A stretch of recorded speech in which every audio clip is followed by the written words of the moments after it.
कहा गया है, बहिया उड्ढमादाय नाव कंखे कया इवि पुब्बकम खयट्ठाय इमं देहम समुद्धरे।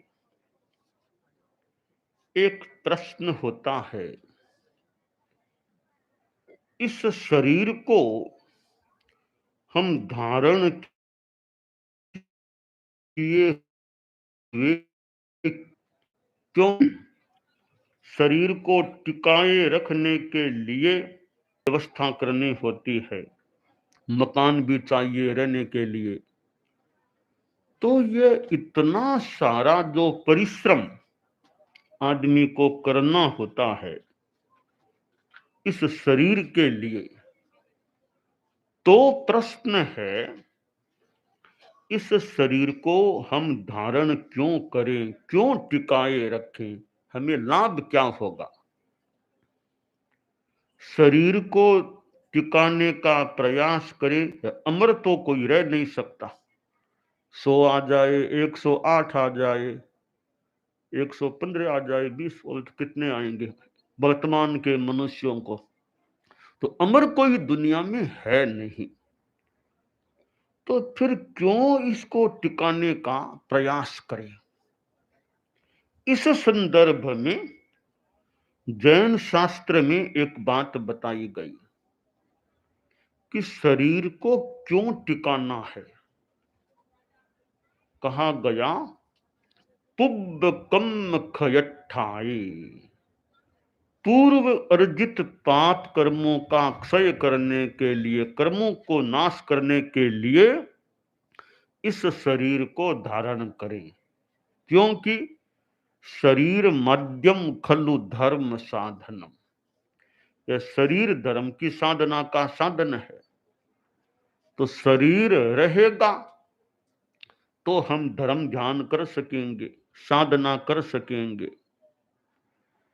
जैसे साधु हैं, अब शरीर ठीक है तो बिहार यात्रा चलती है, जगह जगह जाते हैं, किलोमीटर 10, 12, 13, 14, 15, 16 और भी ज्यादा चल लेते हैं चलने वाले। तो ये जो धर्म प्रचार का कार्य है, वो शरीर सक्षम है तो ही तो अच्छा हो सकता है।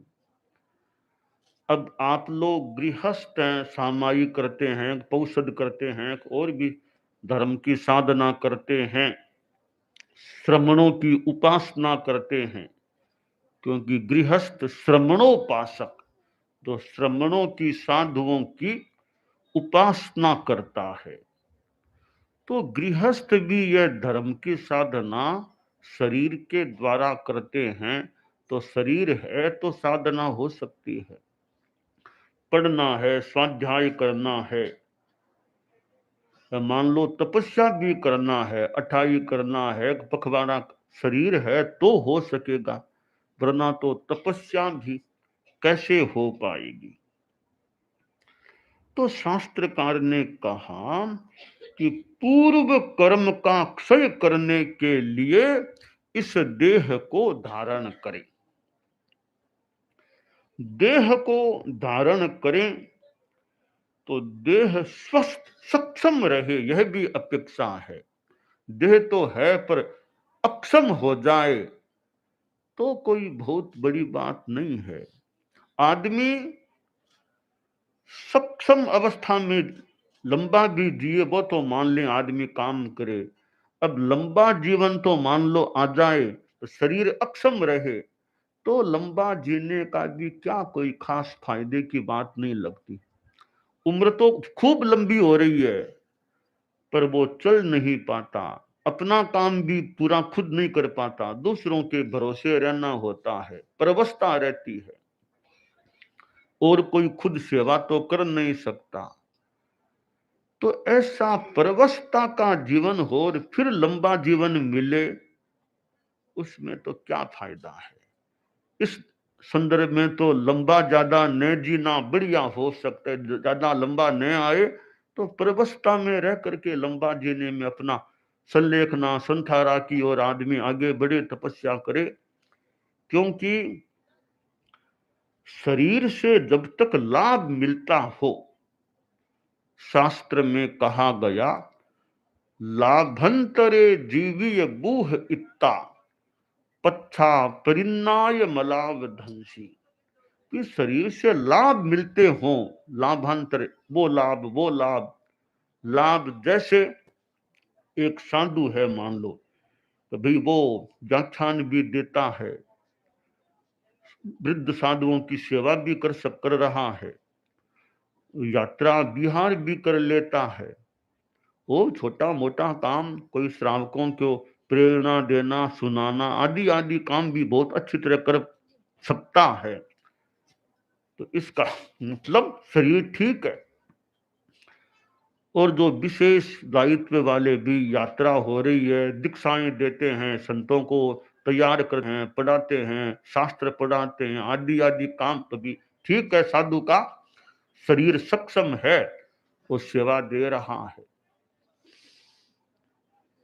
जब साधु को यह लगे कि मैंने आगमों का अध्ययन भी कर लिया, सूत्र का स्वाध्याय किया, अर्थ भी जान लिया, संघ की सेवा भी की है, और दीक्षाएं आदि जो भी सेवा का जिम्मा था वो भी कर लिया है, और अब शरीर उत्तर देने की तैयारी में आ रहा है, अक्षम होने जा रहा है, तो फिर साधु सोचे अब धीरे धीरे तपस्या संलेखना इधर आगे बढ़े और शरीर का सार निकाल ले। तो शरीर की सक्षमता का बड़ा महत्व है। अक्षम अवस्था में लंबा जीना संभवतः बहुत बढ़िया बात नहीं। सक्षम अवस्था हो, आदमी अपना मोटा मोटी काम खुद करने में सक्षम हो और फिर लंबा जीवन है साधु का, तो ठीक है, हो उतनी सेवा करो, धर्म ध्यान करो और अपना खुद का स्वावलंबी जीवन है, ठीक है। तो परावलंबिता में जीना, फिर लंबा जीना संभवतः बहुत कोई बढ़िया बात नहीं लगती। अब प्रश्न है कि शरीर को टिकाना तो है, क्योंकि अभी साधना करनी है, तो क्या करना होगा? कभी भोजन करना होगा। शरीर को टिकाना है तो भोजन लो, फिर भोजन छोड़ दोगे तो कितने क्या टिका पाओगे शरीर को। साधु के लिए शास्त्र में आया कि क्यों खाना है, मुख साहन है उससे साहु देहस्य धारणा। इस देह को धारण, क्योंकि मोक्ष की साधना का यह हेतु है, कारण है। इसको टिकाने के लिए साधु गोचरी करे, भोजन करे। तो भोजन करना है तो भोजन में विवेक रखो। क्या खाना, कितना खाना, कब खाना, खाना क्यों है? जीभ के लिए खाना है या शरीर की सक्षमता के लिए खाना है? खाना ठीक है, जीभ का तो थोड़ा स्वाद आता है तो आदमी थोड़ा भी ये और खा लूं, और खा लूं, स्वाद आ रहा है, चटपटी चीज खा लूं, तलवा खा लूं, वो खा लूं, वो स्वाद के लिए भी आदमी कुछ खा सकता है, पर यह कोई उत्तम बात नहीं। हमें जीभ के लिए नहीं खाना, साधु को तो विशेष दिया, जीभ के लिए नहीं खाना। यह खाना है वो साधना के लिए, साधना के लिए शरीर को भाड़ा देने के लिए खाना है। यह तन भोजन है, वो तन को टिकाने के लिए है। जीवन भोजन के लिए नहीं है, भोजन जीवन के लिए है। हमारा जीवन खाना खाने के लिए नहीं है, खाना जीवन के लिए है। तो मुझे जीवन जीना है और काम करना है, साधना करनी है, सेवा करनी है, तो साधु सोचे मुझे आहार भी लेना होगा। गृहस्थ भी है तो जीव के लिए थोड़ा ही खाना महत्वपूर्ण बात है। जीव के लिए खा खा कर कई बार शरीर खराब हो सकता है, तो खाकर खराब नहीं होना चाहिए। आइडियल यह है कि खाकर शरीर को खराब मत करो। वो खा लिया, वो खा लिया, फिर शरीर में गड़बड़ होती है। तो खाकर शरीर को खराब करना बढ़िया बात नहीं। इसलिए भोजन में विवेक हो, भोजन में संयम हो। अब भोजन है, साधु के लिए तो यह ध्यान देने की बात है कि भोजन जो मैं लूं वो मेरी साधना के अनुकूल होना चाहिए और शरीर के अनुकूल होना चाहिए। मेरी साधना में बाधा पैदा कर दे वो भोजन भी नहीं खाना, शरीर में गड़बड़ कर दे वो भोजन भी नहीं खाना। तो भोजन खाने के पीछे दो दृष्टियां रहनी चाहिए, खासकर साधु की। गृहस्थों के लिए भी चिंतन की बात है कि भोजन साधना के अनुकूल हो और भोजन मेरे स्वास्थ्य के अनुकूल हो।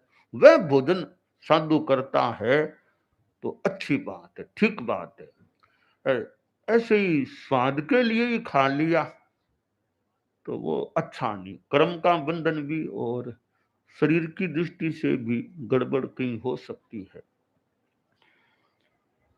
भोजन हमारे जैन शासन में रात्रि भोजन छोड़ने की बात आती है।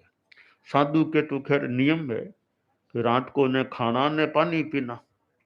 गृहस्थों में भी रात को भोजन छोड़ने के वाले कई मिल सकते हैं जो रात्रि भोजन नहीं करते हैं। तो दिन में मानो खा लिया, रात का संयम कि रात को न खाना न पीना, जो भी यार हो रात को, तो रात को खाने पीने से छुट्टी, अपना अच्छा काम करो, स्वाध्याय करो, जप करो, धर्म ध्यान करो, तो खाने से पूरी तरह छुट्टी है। अब दिन में खाना है तभी वो खाना, वो तब खाना, साधु को गोचरी जाना, वो करना, पात्री साफ करना, तो कितने काम होते हैं। रात को खाना पीना नहीं, छुट्टी है, बस आराम से साधना करो या नींद ले लो, आराम कर लो। नींद लेना भी, आदमी बुरा काम करे इसकी अपेक्षा तो नींद लेना ठीक है। फालतू बातों में टाइम लगाएं इसकी अपेक्षा तो नींद लो, विश्राम तो मिलेगा ना शरीर को थोड़ा, फालतू बातों में टाइम क्यों लगाएं। तो भोजन जीवन के लिए है, न कि जीवन भोजन के लिए है। भोजन तन के लिए है, न कि तन भोजन के लिए है। तो गृहस्थों का भी ठीक है, बच्चों की बात थोड़ी, बच्चे कुछ मान लो खा लिया, वो खा लिया, जो थोड़ा सा आदमी बड़ा हो जाए, थोड़ी उम्र आए, ये खान उम्र के साथ और खान पान का ध्यान देना चाहिए। 25-20 वर्ष की अवस्था में जो खा लेते हैं वही 70 वर्ष में खाएंगे, तो थोड़ा 70 आगे थोड़ा और खाने का ध्यान रखो भी, क्या खाना का नहीं खाना थोड़ा, ताकि ठीक जीवन चल सके। तो उम्र आ जाए फिर और ज्यादा सावधानी। 70 आ गए, 65 आ गए, 75 आ गए, और ये खान पीन का ध्यान अपना, हर कुछ चीज नहीं खा लो, तो मिठाई खा लो, वो खा लो, वही खा लो, भी शरीर का ध्यान नहीं रखोगे तो फिर